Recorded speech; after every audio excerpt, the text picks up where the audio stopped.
کیا چیزیں نکالنی ہیں صدقہ فطر میں، یہ بھی ایک سوال ہے۔ تو صدقہ فطر میں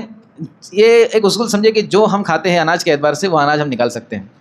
اس کے اندر، لیکن دو الگ الگ چیزیں احناف کے نزدیک، اگر کوئی کھجور نکالتا ہے صدقہ فطر میں، یا کھجور کی قیمت، یا منقع نکالتا ہے، یا جو نکالتا ہے، تو اس کے لیے 3.5 کلو نکالنا ہے۔ ایسا تو 3 کلو 150 گرام ہے، لیکن احتیاطاً وہ 3.5 کلو اگر کھجور نکالتا ہے، منقع نکالتا ہے، یا جو نکالتا ہے، تو 3.5 کلو نکالیں۔ لیکن اگر گیہوں نکالتا ہے، گیہوں عام طور پر ہمارے یہاں پر استعمال ہوتے ہیں، تو وہ 1.25 کلو بتایا جاتا ہے، 2 کلو احتیاطاً نکالیں گے تو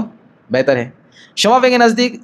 گیہوں کے اعتبار سے 1.25 کلو، وہی 2.25 کلو ہی ہے، تو 2 کلو احتیاطاً نکال دے وے۔ اگر کوئی شخص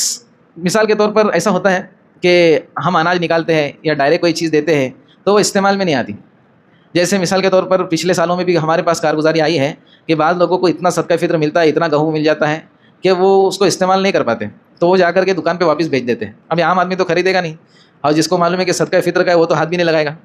تو جو دکان والے ہوتے ہیں تو ہم ماشاءاللہ صدقہ فطر میں اچھا دیتے ہیں، 50 والا 60 والا گیہوں دیتے ہیں، 40 والا دیتے ہیں، تو وہ جا کر کے دکان والے کو 20 روپے میں بیچ دیتے ہیں۔ تو اگر ایسا مسئلہ ہے کہ استعمال میں نہیں آنے والا ہے تو ہم اس کی رقم بھی دے سکتے ہیں،